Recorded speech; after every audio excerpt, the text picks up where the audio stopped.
ಇನ್ನು ಮತದಾನಕ್ಕೂ ಮುನ್ನ S T ಸೋಮಶೇಖರ್ಗೆ whip ಕೊಡುವ ಬಗ್ಗೆ ಚರ್ಚೆ ಆಗಿದೆ. ಸರ್ಕಸ್ ಮಾಡಲಾಯಿತು. ವಿಪ್ ಕೊಡೋದಕ್ಕೆ ದೊಡ್ಡನಗೌಡ ಪಾಟೀಲ್ ಬಿಜೆಪಿಯ ಮುಖ್ಯ ಸಚೇತಕ ಮುಂದಾದ್ರು.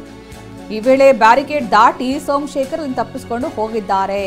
ಹೀಗಾಗಿ ವಿಪ್ ಕೊಡೋಕ್ಕಾಗಿರಲಿಲ್ಲ.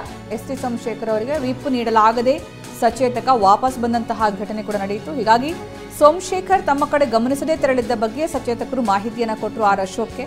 ದೊಡ್ಡನಗೌಡ ಪಾಟೀಲ್ ಅಂದ್ರೆ ಇಲ್ಲಿ ಸೋಮಶೇಖರ್ ಅವರು ವಿಪ್ ಜಾರಿ ಮಾಡಿದ್ರೆ ಉಲ್ಲಂಘನೆ ಮಾಡಿದಂತಾಗತ್ತೆ, ಶಿಸ್ತು ಕ್ರಮದ ಒಂದು ಪರಿಸ್ಥಿತಿ ಎದುರಿಸಬೇಕಾಗತ್ತೆ ಅಂತ ವಿಪ್ ಜಾರಿ ಮಾಡಲಾಗುತ್ತೆ ಅಂತ ಗೊತ್ತಾಗ್ತಾ ಇದ್ದಂತೆ ತಪ್ಪಿಸ್ಕೊಂಡು ಎಸ್ ಟಿ ಸೋಮಶೇಖರ್ ಅವರು ಅಲ್ಲಿಂದ ತೆರಳಿದ್ರು ಅನ್ನುವಂಥದ್ದು. ಇದನ್ನ ಮುಖ್ಯ ಸಚೇತಕರು ಆರ್ ಅಶೋಕ್ ಅವರಿಗೆ ತಿಳಿಸುವಂತಹ ಪ್ರಯತ್ನ ಮಾಡಿದ್ದಾರೆ.